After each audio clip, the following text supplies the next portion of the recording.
What's up everyone, it's Q from Retro Q Gaming, and let's get some usual stuff out of the way real quick here first. I'm not a fanboy of any particular product or brand or any platform or whatever. I play on Nintendo, I play on Microsoft, I play on Sony, I play on PC, I play on home console, I play on handheld. Hell, I used to play on Sega when they still made consoles. I play on Commodore whenever that was still around. You get the point. You all know at this point now that I don't fanboy behind any single product, brand, consumer entity, manufacturer, whatever, except maybe, well, let's just say maybe Secret of Mana, but that's a whole other deal. Now, having said all that, let's get on to the main point of this video. Hardware and hardware specs, or specifically lack of which. Now, everyone here who watches this knows already, if they're already a subscriber, viewer, or whatever, that I am pretty vocal about the lack of power of the Nintendo Switch. It is apparent, it is actually affecting things, not as much as the sales would lead you to believe, but it is a real deal fact. Now, having said all that, some of the games don't look too terrible, and at the same time, some of the games are exceptionally fun and very good to play, despite the lower resolution, frame rate, and visual fidelity. But earlier today, I was sitting around playing a game on my PlayStation 4, and I was just thinking, like, wow, this game is gorgeous looking. Why can't Zelda look like this? And then I remembered, oh yeah, hardware, and Nintendo's insistence on lower end hardware since the Super Nintendo. And that really is a shame because, frankly, games can look gorgeous. And they can play exactly the same as they do, if not better. And they can look better at the same time. One major criticism I had about Breath of the Wild was that it still used a cartoony art style shade filter. It's not full on cel shaded, but it's kind of like half cel shaded. Looking back to Twilight Princess, we also saw how much praise that got for being a more, not just a more adult style Zelda, but a more adult visually looking Zelda game. Especially after coming off the back of Wind Waker. But let's face it, when you compare the graphics and the visual style of every Zelda game out there, there's no denying that Twilight Princess does look like the most mature and adult and semi-quasi-realistic looking of the game. Anyway, I've been talking for a while now, I haven't even really said what I'm actually playing and what brought all this on.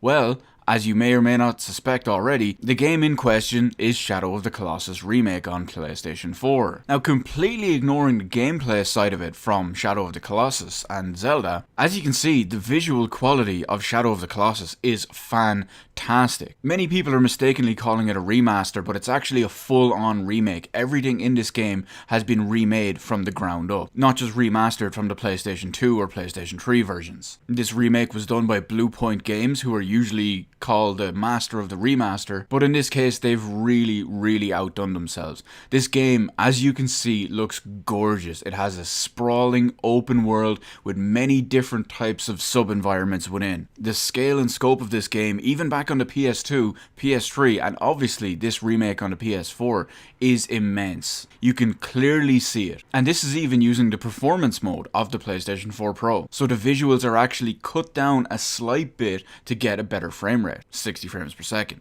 So could you imagine us having a Zelda game that looks like this? Looking over the sprawling open world, over the plains, and it looks like this, instead of like this. Looking at trees and foliage, seeing that it looks like this,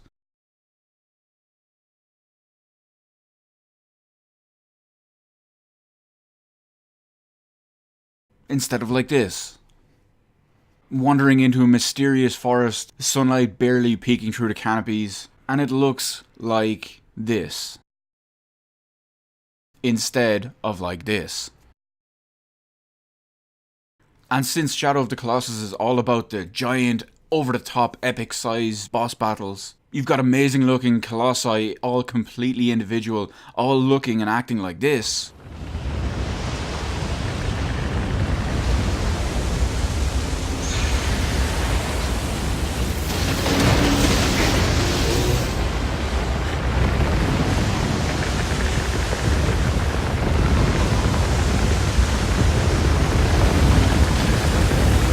Instead of like this. So you can see why I kind of push for hardware. So you can see why myself and many other people are disappointed that Nintendo have gone the whole Switch route and provided a severely underpowered hardware in relation to what else is coming out in 2017, 2018 and beyond. Now of course, having said all that, that's not going to really take away from the fact that Nintendo will produce many first party high quality games and support the Switch, even if a lot of the high profile third parties won't. But I'm not using this video to rag on the Switch. I'm showing people what they're missing and that they don't have to settle, or that they shouldn't have to settle just to get whatever it is. There's a vast gulf in visuals and performance, and there doesn't have to be. We could have our Zelda quality gameplay and story and experience all in a world that looks and performs as fantastically as the Shadow of the Colossus remake. I've actually made a video similar to this, kind of on the Sony side of it as well, a little while back. In that video I talked about how it was a shame that Naughty Dog were limited and shackled by the power of the PlayStation 4. With the upcoming Last of Us 2 looking fantastic visually, and they're doing so on such outdated low-end modern hardware, it's a shame that they're held back by that and not given complete freedom and power over something like a PC. So I'm just going to say it one more time, of course, that this all doesn't detract from the fact that the games, Nintendo games that is, are fun to play and are generally great. But it would be just absolutely amazing to be able to walk through places like the Gerudo Valley, the Lost Woods, or even a more modern rendition of Hyrule Field in such exquisite visual format. Anyway, it's going to be a long time before we ever see anything new from Nintendo from the hardware side of it. And even then, chances are it won't be anything comparable to what else is on the market, because let's face it, Nintendo have a penchant for using cheaper, lower end hardware. And as you can see here, the games and comparisons speak for themselves, and they do suffer from it visually. So that's it. Let me know in the comment section below what you think about it. Are you disheartened that the Nintendo Switch is extremely less powerful than the current hardware? I think this video and the comparisons here speak for themselves. But what Nintendo franchise do you love, and what would you love to see it in the visual style of? Just to expand on that one real quick, let me give you an example. Metroid Prime 4 is a game we all know that's upcoming soon. Well, soon might be